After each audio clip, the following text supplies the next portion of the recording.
Right, yeah, guys and girls, welcome back to another episode on my YouTube channel. Now, I know this is going to be out of the reach with a lot of consumers, just like consumers. Obviously, this is mostly for studios and all that, but it's good that the technology is getting better and it's getting more faster, and it can actually adequate to something, at least anyway. So apparently, I was just looking on the. So I was looking on Apple's website. They've got a new Mac coming out. I've got the Mac 2020, which is fantastic. It's great and it does everything I need it to. I've got about, I think, 40 gigabytes of RAM sticks in there. So it does what I want it to do for a standard consumer myself. I like doing video edits and all that kind of stuff. Anyway, so the new thing coming out, the Mac Studio Empower Station. So available from the 18th of March, apparently. Mac Studio. So I think that's where you could do pre-orders and all that, or actually get it. So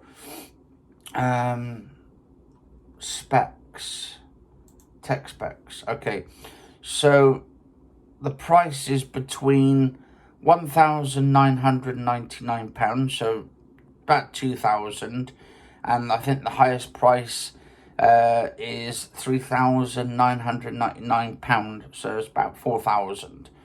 That's for the silver or whatever. I think it comes in two different colours. They should bring out more colours, actually, like pink ones or red, orange, different colours. That'd be quite cool if they did different colour ones. Anyway, so what I've gathered so far, the chipsets at the moment, the latest chipsets were like the M1 Max, which is their top of the range. Now, their top of the range is not their top of the range on the CPUs. So the M1 Ultra is a new part of the family members of the M1 series. So you've got the M1, then you've got the M1 Max, then I think you've got the M1 Pro. I think it was the M1 Pro. And then the latest one, which has just been revealed, the M1 Ultra. That's mostly for studios, I think, which is pretty cool. Now, the previous one, or the latest one so far, is the M1 Max. And the M1 Apple M1 Max chipset is 10-core CPU with 8 performance cores and 2 efficiency cores.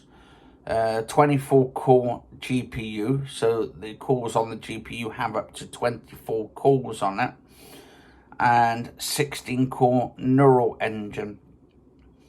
400 gigabits a second of memory bandwidth.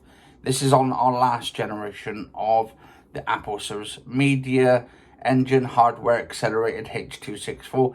To be honest, they should shine away from H.264 and go with H.265, because that's more better, even though it's more power hungry. But H.264, I mean, it's been around for a while, so I don't know why they should be still using H.264, but it's using HEVC, ProRes and ProRes RAW, so you could do it in RAW now. That's pretty cool. So that means you can change different colors on the resolution and all that. Video decode engine, 2 video encode engines, 2 ProRes encode and decode engines, and configurable to the M1 Max with 10-core CPU, 32-core GPU, and 16-core neural engines. And the memory was 32 gigabytes unified memory, configurable to 64.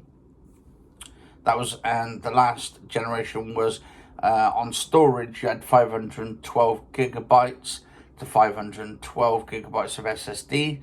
Configurable to 1 terabyte, 2 terabyte, 4 terabyte, or 8 terabytes. And it supports all of basically video formats.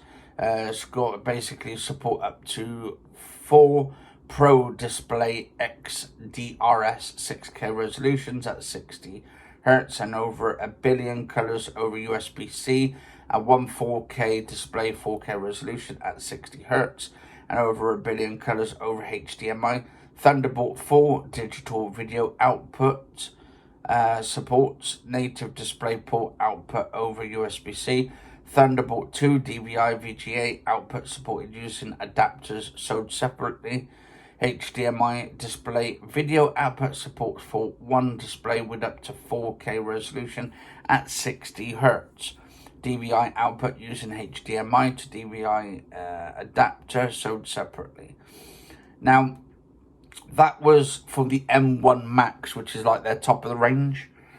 Now, for the M1 Ultra, which is all basically on their new operating system or software, I think it's called Silicone. I think that's the software it's using, basically.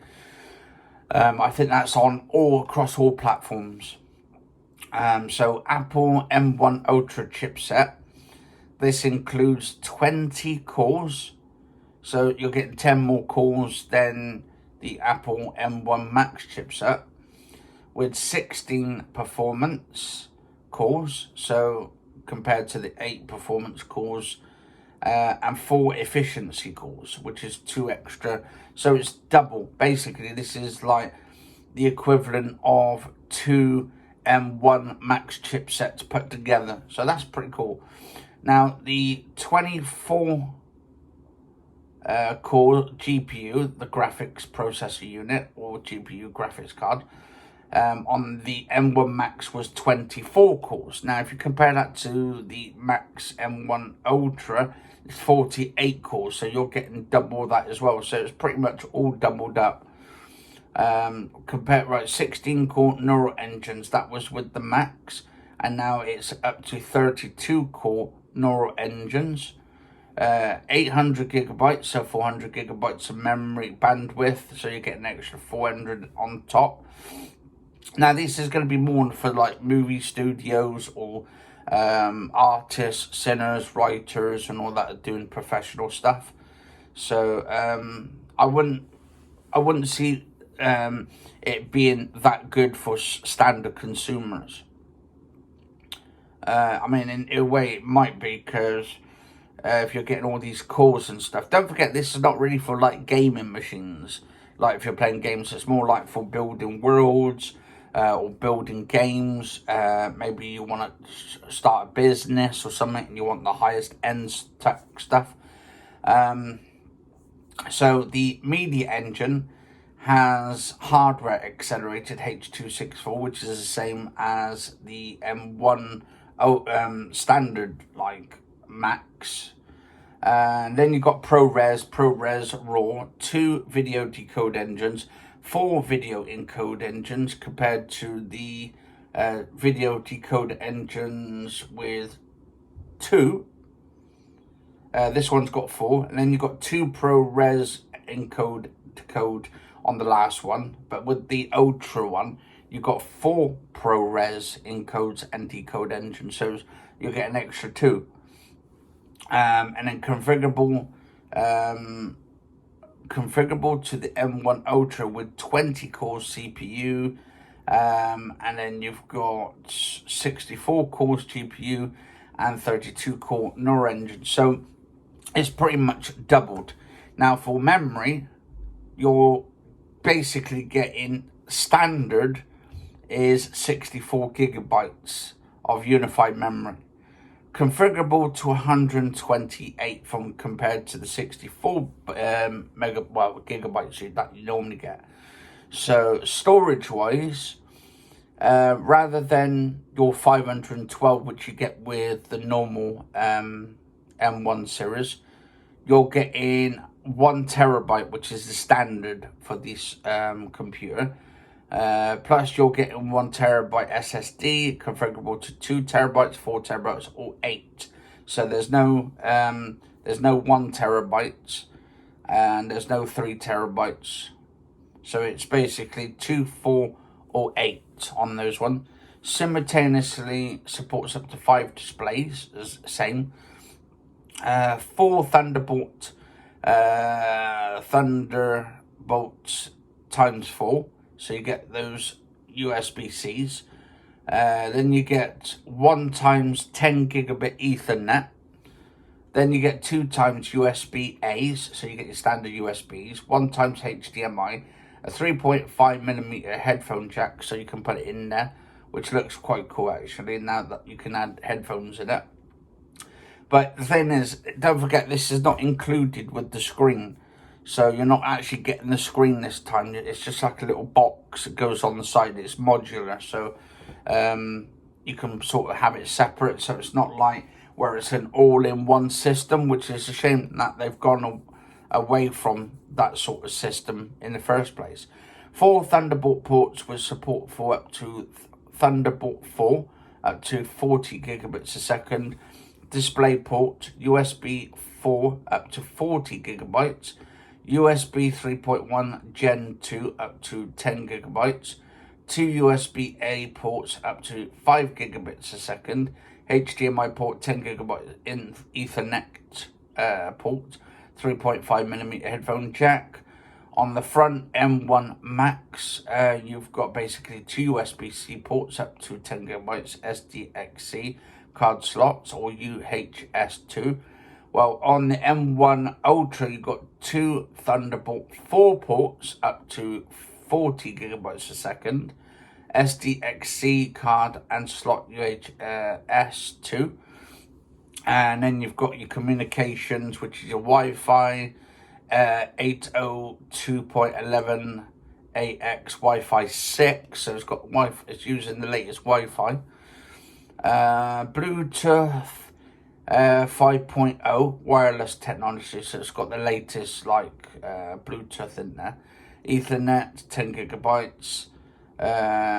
N-base T Ethernet with support for up to 1 gigabyte, 2.5 gigabytes, 5 gigabytes or 10 gigabyte Ethernet using the RG45 connector. Nice. Size and weight. The height is 9.5 centimeters, 3.5 inches. Width is 19.7 centimeters, which is 7.7 inches. Depth 19.7 centimeters, 7.7 inches. The depth.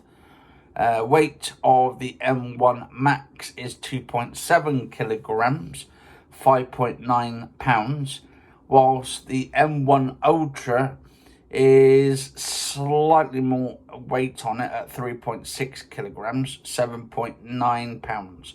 So you're getting an extra, what's that? I'd say you're getting an extra 2 to 3 pounds extra, I'd say, give or take. Probably nearly 3 pounds, I'd say, nearly 3 pounds, 2 pounds, 3 pound extra. So what else we've got? Electrical and operating requirements. Line voltage 100 to 240 AC, frequency 50 Hz to 60 Hz, single phase. Maximum continuous power 370 watts. So it's actually a 370 watts, that's not bad. Operating temperatures 10 degrees to 35 degrees C, and 50 degrees to 95, 50 to 95 Fahrenheit. Storage temperatures minus 40 degrees to minus 40 degrees, Jesus, to 47 degrees C, to 40 up to 116 Fahrenheit. Bloody hell. Relatively humidity is 5% to 90% non-condensant. Okay. And then you get like a limited warranty and services with that and all that. In the box, Mac Studio, and you get the power lead. That's basically all you get with it. What about these screens though? And for the screens, let's have a look. Do they have the screens separate? So that's around about, say, 4,000 just for that. And then you've got to pay on top the the screen.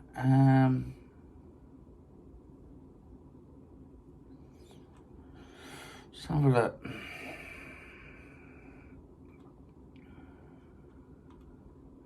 What's the resolution on the screen itself? Are they going to be 8K at all? Because it didn't tell if it's like 4K, 8K on the screens itself.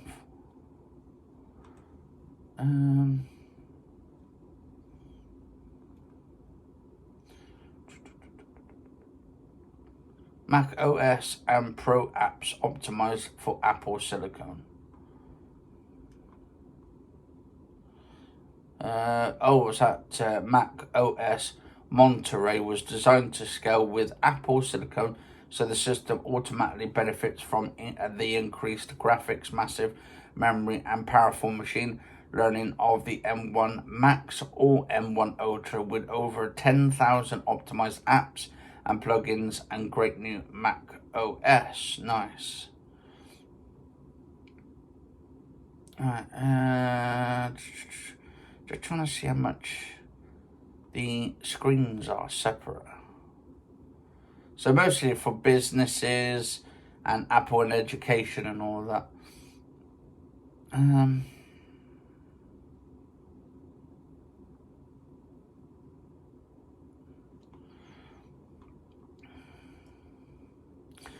it tells you a little bit about it as well. Testing conducted by Apple in February using pre-production the Mac Studio systems with Apple M1 Max with 10 cores, 32 core GPU. Pre-production Mac Studio systems with M1 Ultra with 20 cores.